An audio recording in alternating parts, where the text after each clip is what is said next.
Hey, how's it going? It's Tim Brown, and this is the Hook Better Leads podcast, and I'm here with Martin Pettigrew. How you doing, man? Doing outstanding. Thought you'd never ask. From Monarch Roofing, if you didn't know, as well as Riva. And we're going to talk about the recruiting machine that you've created. And I know that you guys are talking about that at the event this week a little bit, but talk to me a little bit about why you believe you're getting a higher caliber of person at your roofing company and how you're attracting those people. That's a great question, Tim. And it's a lot of factors. And you say, I build it. There's definitely a team involved with this. I'm very blessed. I have great people. And somebody asked me a few weeks ago, says, what's your job? You know, when you look back at 15 years, what did it look like? What was your one thing kind of? Because owning a business and I started in the trenches. I didn't have a truck. People said you made fun of trucking the truck, but I was Marty the caddy. So I'm starting the bottom. So I did every single basically position in the company. But the one thing that comes back over and over is the recruiting. You know, people that I meet, there's always somebody in the company that I met. I'll talk about general manager Rob. He was the Home Builder Association president. I was working with him. I was on the board of director, and I looked up to him all the time. We just connected together and we started working together. So we talk about recruiting. Mark, I used to go. He was a general manager at a restaurant. I used to go there every lunch, so in the hope so he could come do an interview with me. So a lot of recruiting comes from if you're owner or a CEO, at one point that the magnet that you bring around and people get maybe attracted, that's probably level one, I would say. That's a priority. So you're always thinking about this doesn't turn off when you go to a restaurant. You're thinking, I want high performers. I am going in places thinking about how do I find another high performer? Yeah, all the way. So wherever it is, because people I don't travel much, but there's always somebody somewhere that you could be in touch with, and you feel it when you meet somebody that's special. So I want to find out more. And if it works out, great. If it doesn't, sometimes it's not a good match. We had a lot of people that I really was going after doing interviews. It was not a good fit either. So you just don't know. But I want to meet as many people, and I think. There's no easy button. Everybody's looking for easy button, just like SEO, right? Like, hey, Tim, I'm going to give you a bunch of money, give me some bunch of leads. There's a little bit more work to be done. I don't know your trade as much, but okay. So the recruiting part, a few years ago, probably 3 years ago, I got really upset, Tim. I go to the office and we're looking for an inside sales and we can't find an inside sales. Like, how the heck can we not find inside sales? And I walk in the office, the HR, I'm like, what the hell is the matter with you?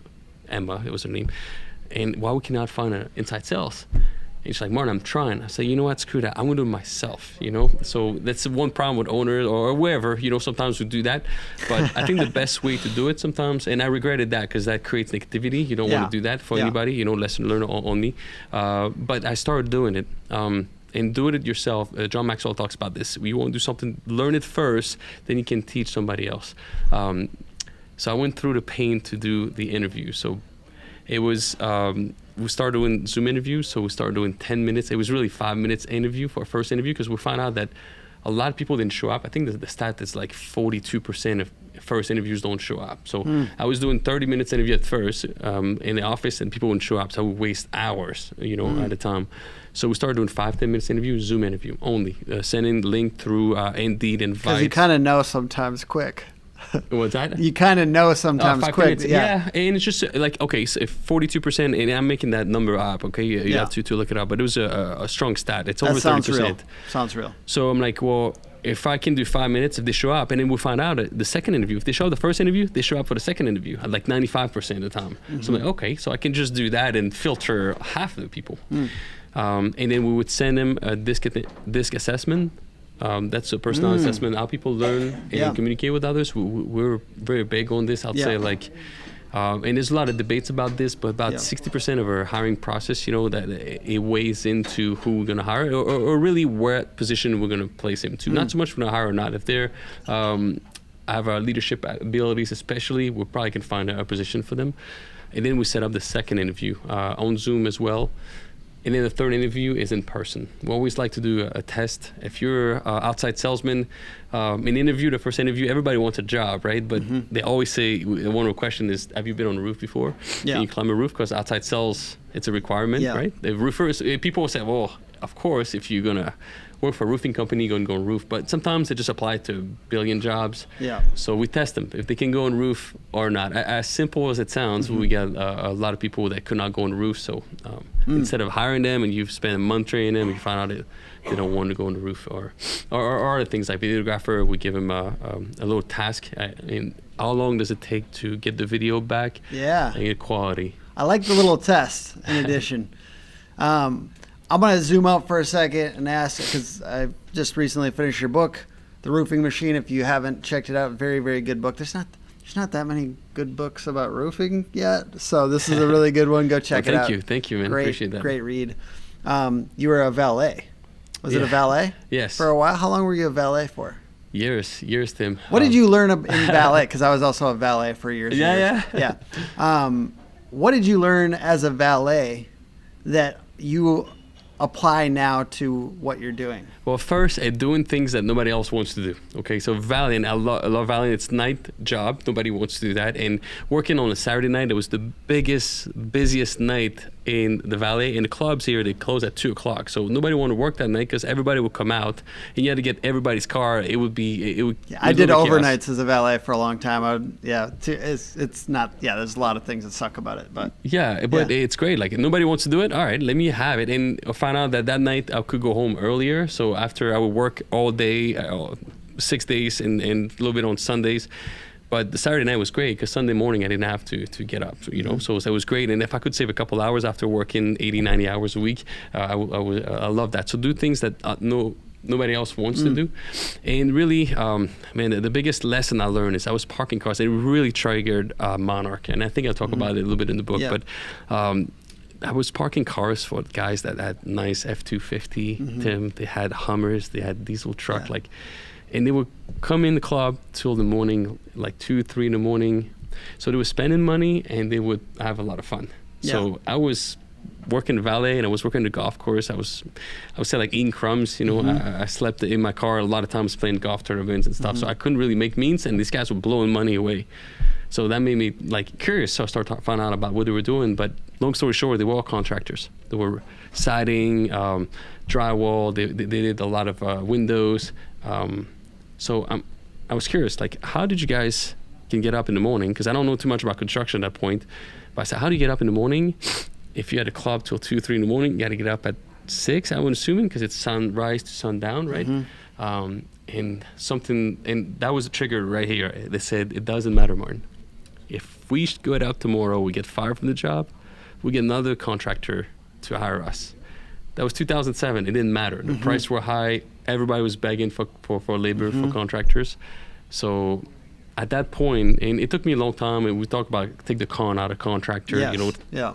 But it was my fuel. And to this day, I'm telling you, I'm driving around, even if it's any roofing contractor, if it's I would say chalk in the truck with a magnet, it doesn't matter if I'm in town or out of town, I get upset. I'm like, I gotta get better, because that means that guy found a way to sell a roof that we did not sell. So we gotta get better at sales. We gotta get better at serving a community, because we can provide the best installation, the best service, and the best warranties at anybody else. And that's very motivating. That's the why. And why you got to close deals. And Tim, I'm telling you this, okay, and it feels like I'm negative on contractors, but I was Marty in a caddy. So I started with nothing. So I feel like I can talk like this about dominating our market, because I really feel like I came from the bottom of the bottom, right? So just a passion to I say like a crusader. I don't know if that makes sense, but that's where the passion came in. So it's endless. It's not about money. There's no end game. There's just I feel that about our marketing stuff too. It kind of bothers me if they go with somebody else, not because of the money, but because I literally think that we can do better than that other.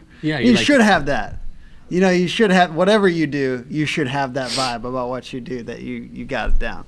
Okay, I got one last question. I know we're going a little long. What about when you're filtering for people, you're looking for certain mindsets? And I know that some people just, go away after a while. That it happens. You also filter on the job. But what are you really looking for in that person? What are you looking for as signs in those conversations, especially if the conversations are quick and you don't know, but what are you looking for? Great question. I mean, leadership is number one. I don't really care about experience. It always plays a role into it, but leadership, what role they have in the past, and we believe in the crown. That's our acronym for our core values. So consistency, real, own it, winners win, and no excuse. And I look for opportunity for somebody to give us excuses when they're talking. So we say like we don't want people that are soft, you know. So like everybody's got excuses. There's always like I'll tell you like, have you have struggle in your life? Like of course you have struggle in your life, right? Like, but we're here today, you know. So it's not about what went wrong or unlucky bounce. I play golf a lot. Like I remember telling golf stories but like somebody that's really like humble, real. It doesn't have to be. Man, I keep thinking about this, and Cody's right here, but one of the best ever hiree was probably the worst interview we ever had, Tim. You know, it was the worst. That's so and funny. I'm sorry to tell you this, but he's doing phenomenal now. It was a Marine. What's his name? Cody. Dude, I have a Cody on my team, and he had the worst interview ever, too, and now he's like the best. There's a thing. So if he's you like meet one Cody, of our best people, so that's awesome. I love it. So it's about leadership trait, and it was not like it was short answers. So it's like, hey Cody, how many hours do you want to work? Whatever you got, you know. What do you know about roofing? I don't know anything. What you want to do? Whatever you want. Like it was like this. So I give him, it was a joke around, but I called. I asked our dude, what was your biggest mistake? I was like grilling him. Yeah. You're tough. Yeah. My interview was really short. I'm like, all right, I'll see you tomorrow. And he showed up, and he learned from a relentless mindset, and it's something, I don't know if you can teach that. It's in him, and he's doing phenomenal, from picking up trash on the job site to superintendent, field manager to production manager, sales, completely different department, and now he's general manager of a $14 million business. What did you see in him? Let's just keep talking about Cody. What did you see in him in that interview that brought him through into the job? The realness. He was real. Like the answers, I know he's not, but it's hard because when he's talking to you, like, whatever you got, I'm ready to work. Like he's looking in your eyes like, I called Mark after I said 2% chance this guy's going to show up tomorrow. Like he's BSing me to get a job, but he showed up. But the way he was asking, you don't know till you hire. Because I'm telling you, 97% of time, I would not. He show up at the office, we'd do Zoom interview. He just show up, like, bro, it's supposed to be online. All right, just you're here. Come on, you know. So there's so many bad things that happen, but he was so real and passionate and looked like he really wanted. Like, because that's what really matters. There was no do excuse. You want to do? I feel like that's what I'm always filtering for. Like, do you want this? Because I don't want to sell you a job. No. I want you to want this. If you want this, we can figure out the other stuff. You know what I mean? If you want this, we can figure out how to make it work. But you got to want. I mean, you got to be kind of a high performer, but you have to want it. That's like number one. Yeah, but how do you find out? So, but in the biggest, I could say like the biggest mistake I can see. Like I don't know how you find like it's. You know, I've done hundreds of interviews. I'm still doing a lot of interviews now. That's how picky and I care how much about this. Don't rush it. Don't rush it. And it's like somebody, Carla was doing some of the slides for tomorrow, and she put a Hulk. She's like, even if you don't know the process perfectly, if you have Hulk, he can lift the entire, like a car. He can lift so much on his back as a leader. So it doesn't really matter how the process. If you hire high level people, it makes a big difference. But things that I've seen interviewer do that was a mistake is as an interviewer, like you should ask questions. Don't throw up on them because you want them to work for you. Like, and it's so easy to do this, and it's hard if you're like, oh, of course you'll record yourself because it happens. And we had to, even if I guess, hey Tim, stop doing this. Whenever you're asking questions, keep to the questions and have them want the job. You got to feel that they want it, because if you give them the answer, they're gonna give you the answers. They want to work for you, right? Yeah. You want to work for you, so they're going to tell you what you want to hear to get a job. And you're feeding them the answers because you're talking too much. So easy to do. Yeah. So easy to do. That's big. All right. Well, thank you so much for being on the podcast. Appreciate you. Pleasure, man. Thanks so much. You did a lot of content in a row just now before this, so that's why we're wrapping up. Where should they go to check out Riva? RivaImpact.com. Follow us on YouTube, social media, Instagram.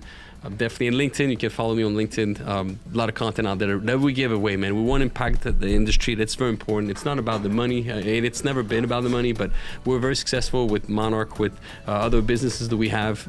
It's really to give back to this roofing industry so we can serve homeowner better at the end, to provide them with what they deserve the best. And check out The Roofing Machine on Amazon.